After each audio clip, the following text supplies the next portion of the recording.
Hello, and thank you for joining us. Let's welcome our guest today, which is Keiran. So, welcome, Keiran. Thank you for joining us. No, thank you. You're very welcome. It's my pleasure. So, let's get started with where you're based, how old you are, and just tell us a little bit about yourself. So I'm 26. I'm from Dartford, just below London, and don't know. What are you? Tell us about your job and your hobbies. So I'm an electrical engineer. Hobbies, quite into my fitness. Not really a lot else to it, really. I like traveling, but doesn't everybody? Awesome, thank you. So let's talk about your vegan journey. So when did you turn vegan, and what was it that inspired you to be vegan? It was about 4 years ago now. My girlfriend at the time, she said that she was going to try going vegan for a month. I think it was March. I didn't even know what veganism was at the time. I'd never heard of it. And I was just like, yeah, cool. And nothing more was said. And it got closer to the time when I started sort of learning more about what it was. I was like, oh, this kind of sucks. We were living together at the time. So like we were having the same meals.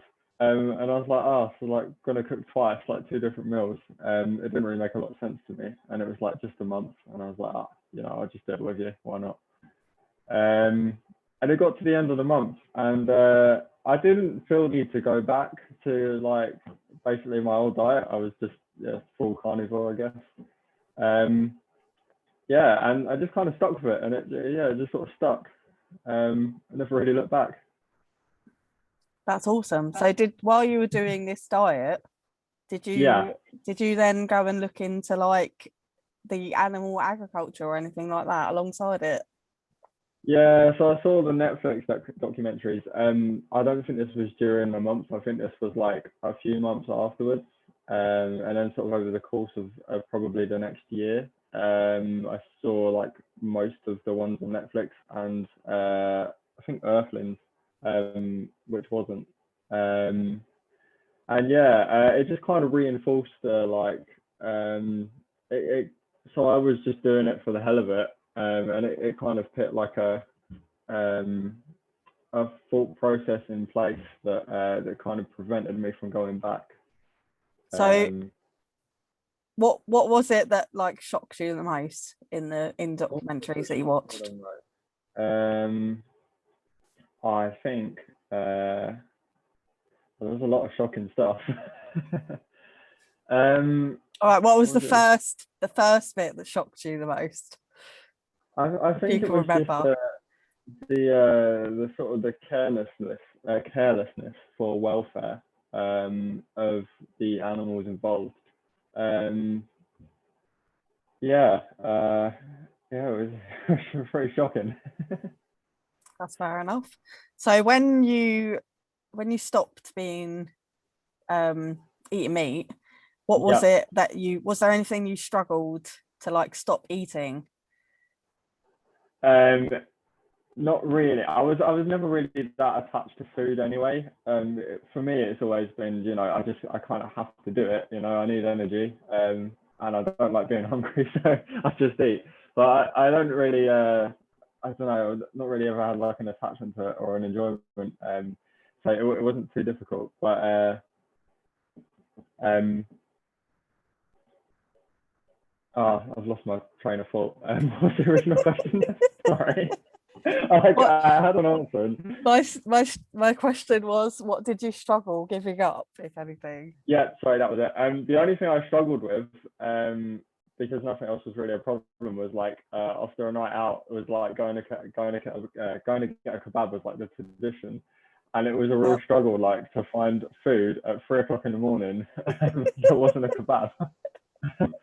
So I mean, that's totally fair. I get that. Yeah, for the most part, the chips were no good as well. So, but yeah, I think eventually I just got used to it.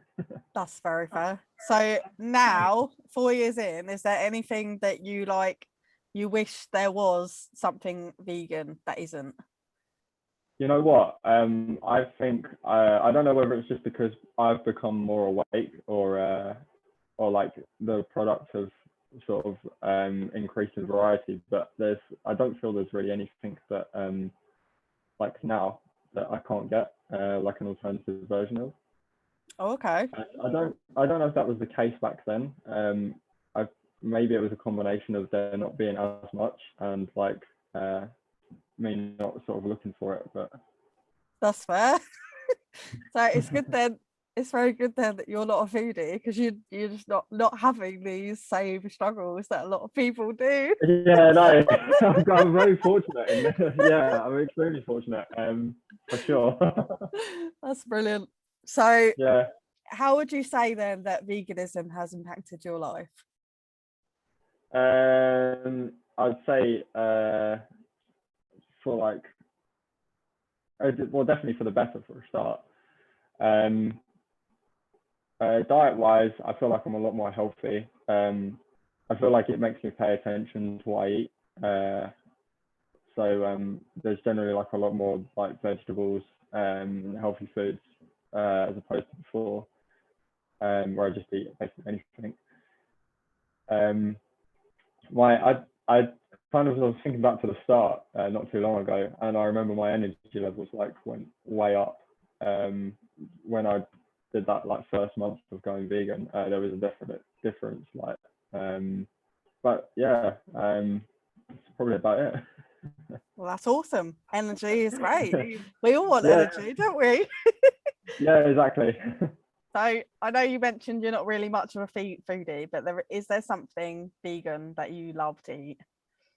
Oh yeah, the Biscoff spread, you know, like the jars of like Biscoff spread. Yep.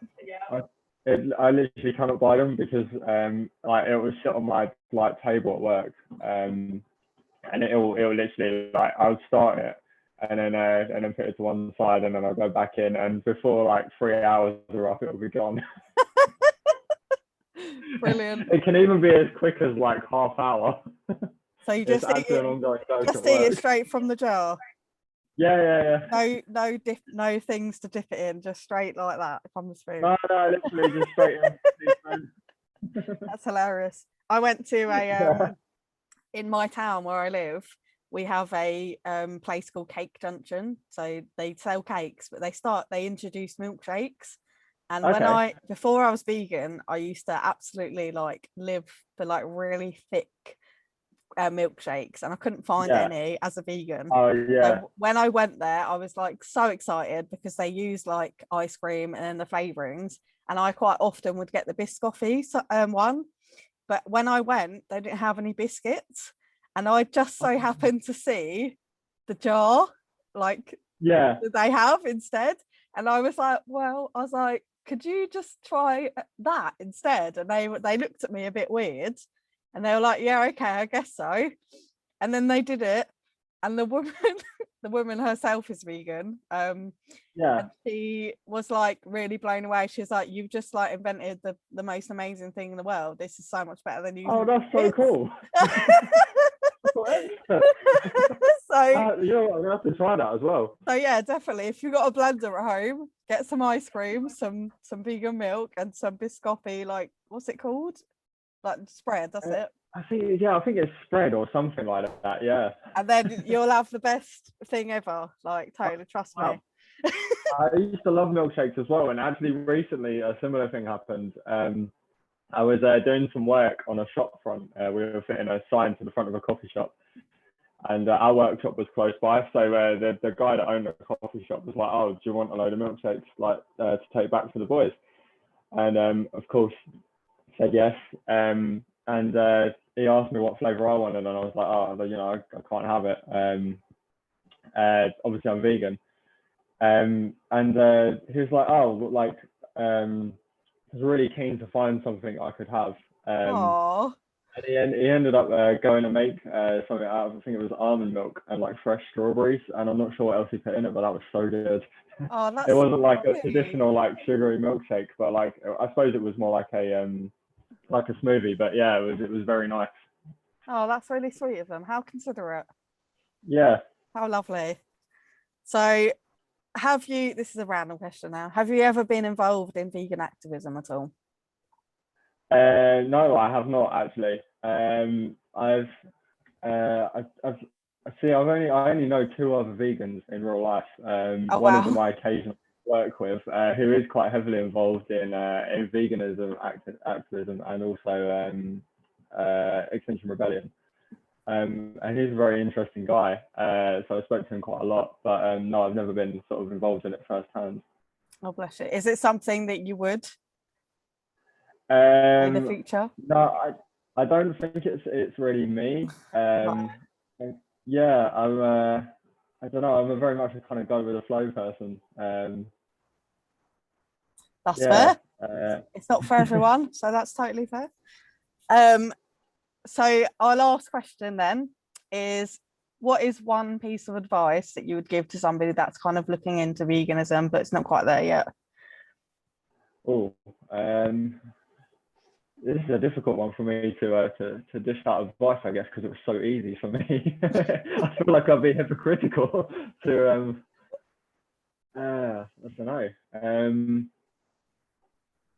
I'd say take it slow. Don't just dive in all at once. Like anything really. Change is I mean, it can happen overnight, but it's quite rare, isn't it? I'd say you're much more likely to be successful if you sort of slowly got into it, made a bit of a plan. That's good advice. See, Yeah. there you thought you had done. Brilliant, thank you. So Yeah, the advice I didn't use. if anyone watching would like to get hold of you, how can they contact you? I suppose my Instagram would probably be the best way. There's not really a lot going on there, but I can give you my username. He uses it so much that he doesn't even know what it is. Exactly. It's Ward, WARD 2.718. Okay, fabulous. So there we have it. Thank you for sharing your journey with us, Keiran. It's been fabulous. No, thank you for giving the time to speak. My pleasure. And thank you guys for watching. And if you're vegan watching and you'd like to be our next star vegan, please feel free to get in touch with me. My name is Luna Bloomer. You can find me on Facebook, or you can email me on veganbloomers@gmail.com, and all the information is down below. So again, thank you very much for watching and enjoy the rest of your day. Much love.